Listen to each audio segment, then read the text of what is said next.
Hey guys, this is Eric Weingarten with Weingarten Racing. I know you're looking at this head and you're like, great, another small block Chevy. Can we once get something different? I'm trying. It just seems like I got a bunch of these in a row. The next one should be some more big block stuff. And if you're like, well, you never do Mopars, because they don't come in. I've been keeping track just for curiosity's sakes because I'm into weird things like, I don't know, just patterns and so on. So if I looked at the calls I've had in the last 3 days, not a single one was for a Mopar. And if and this is only since I've been keeping track for the last 3 days, but I'm gonna try to update you throughout it because it's extremely rare.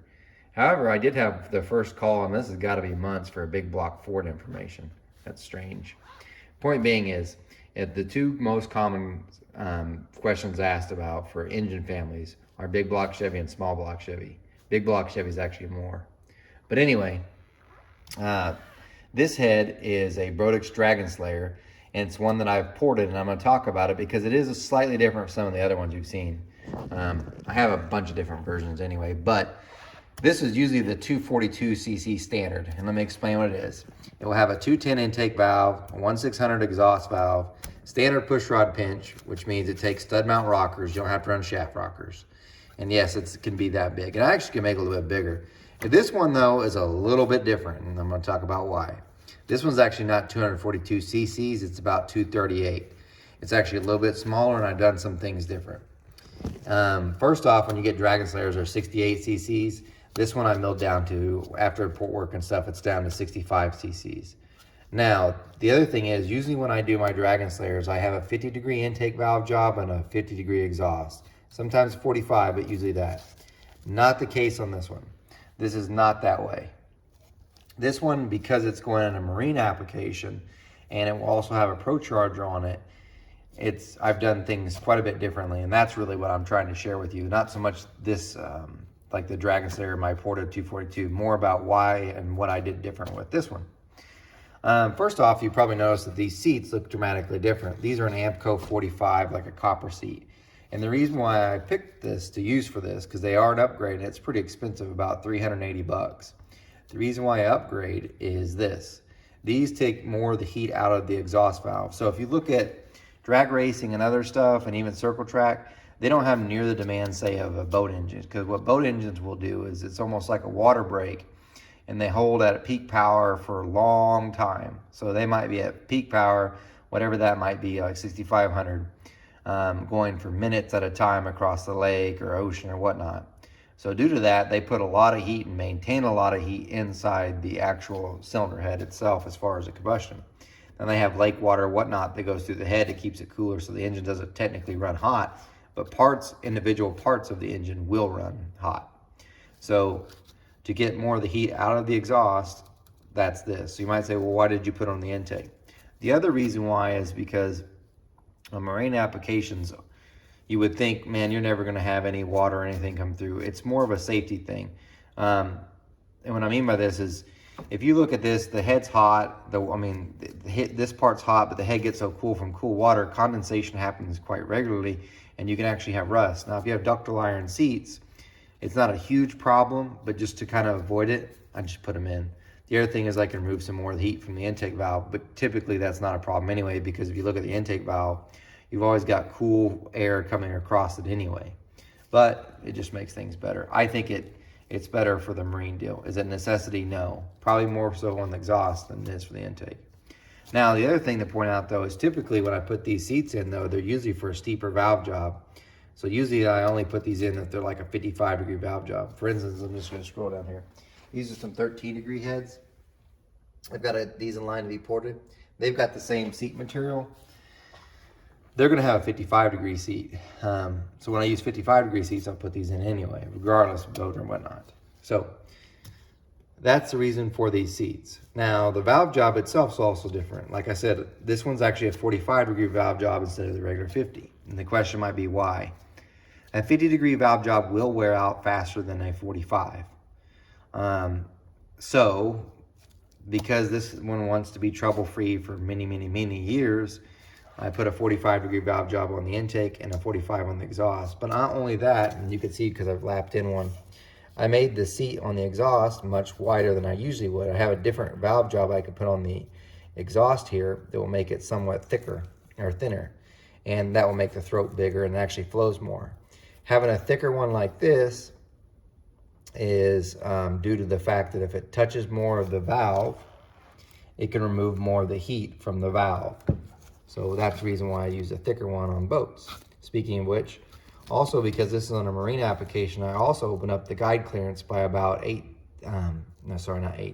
half a thousandths more than the intake.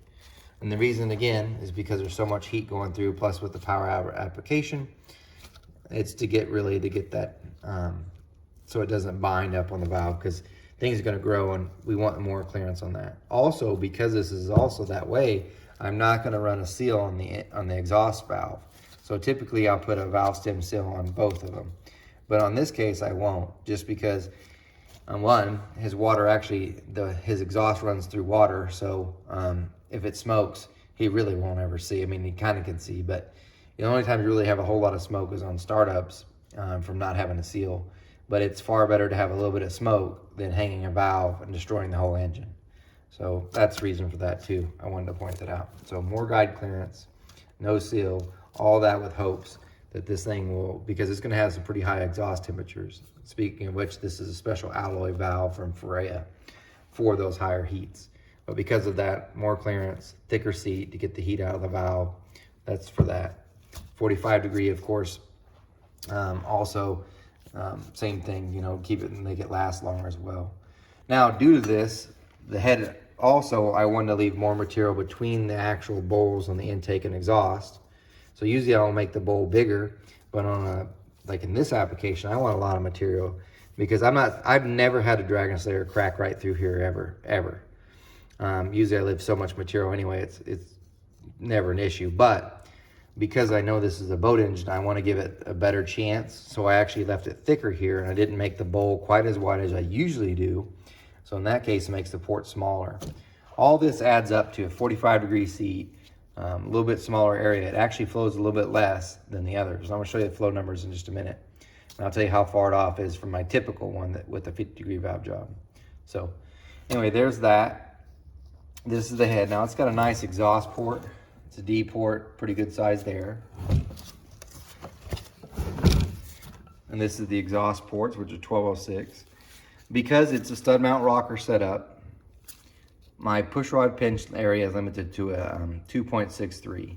I can make it bigger if I did a 1207 high entry, but I don't want to do that because I'm not for sure on the manifold. Like, I think he's just running a standard 2892, which is a Super Victor 2. That's a 1206. There's no sense in making his life worse to make it bigger here. This will be fine for what he's doing. So he's only trying to make 1,000 horsepower, and with a a Pro Charger, I don't think that's going to be an issue at all. Anyway, there's that. Kind of gives you some more information. Hopefully it gets some things solved. But let me go ahead and show you the flow numbers, and I'll let you go about your business, I guess. Here are the flow numbers, and I have two different flow benches, and in this case I floated on both benches just to kind of get you an idea, and I'll tell you the differences. By the way, it looks like I'm pimping out my stuff. That's my contact information, but really I'm just trying to cover up the customer's information. So if we look at the flow numbers here, I'll say compare this to what a 50-degree valve job is. The bigger one I usually do, the actual 242. So 4 cc is really less volume here on the port. A 45-degree valve job, and I'll tell you the differences. So if you look at this head here, I'll just go through the numbers and I'll tell you the difference. 253 at 4, that's a good one. 312 at 6, that's okay. And that peaks at 327 at 1 inch. But let's talk about some of them, how they're different. If I compare this to the 50-degree valve job 242, the standard one I use, and I've got a whole bunch of them to compare with, this number's a little bit better there. This is about 9 better there. It's close to the same here, close to the same here, very close to the same at 5, but here's the difference.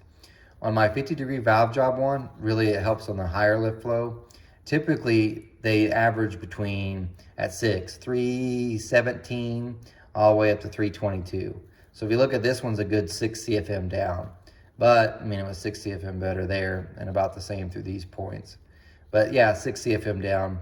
Usually at 700, by the way, this guy's cam will be exactly 698, so it's about 700. Usually my other one will, at 700 valve lift, will be 322 or so. So it's still down about 5 or 6 from what the 50-degree valve job is. And at peak, it goes 330, the 50-degree one. This one's 327, so it lost 3 CFM. So to kind of help you out, the reason why.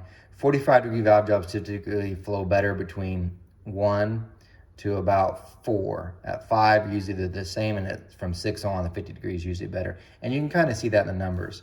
Now the difference gets less when it's up here at 1 inch of valve lift, and that's because the valve is so far away from the seat's having less influence on the flow. So, because really peak to peak, it's only 3, but the other numbers kind of tell a difference. Because like I said, this one, 243, that's about the same. That's for sure about the same. This is close to the same, and that's about 7, 8 CFM better, and that's about 3 CFM better. So anyway, but even if you would put that 50 degree in, I'd feel much better about the longevity of what he's doing than then maybe a little bit more power he could possibly have made. So now for the exhaust, so that's different. You do a 50-degree valve job, it changes everything. It can make it flow considerably more. But again, I'm worried more about wear and also the heat out. But it's still really good numbers. 45s typically flow more. However, I should also point out this is not a tulip valve. I would like to have got one, but getting the parts right now is tough. So this is what you get. I'm not saying that's bad either, because he's got so much heat coming out. Having the tulip takes up area in the port, so the nail head might actually help him. But if you look at strictly flow numbers, 193 at 4, that's a good number. 6, 232, and then it peaks at 243. How's this compared to the other one? Typically, the other one will go about 10 CFM better there, and it's about 4 CFM worse compared to this one at 4. So yeah, that one's better. Now this is all from a 4155 bore, no exhaust pipe attached, and that's floating on the Sanyas. I floated on the Superflow because I just give both information to the customers. And this my Superflow reads higher than the Sanes. And if I look at it, 258, 321, 324, peak at 337. And I've got several again that I have one that's for sure a standard. That's how I can see if this head is not very good or good, because there's one that I've kept as a standard. This is my average one, and I always compare it to the other Dragon Slayers I do to it, so that I could see if I messed up or it's not very good. And the average one goes 338, and it's got a 50-degree valve job. It's only 1 CFM worse.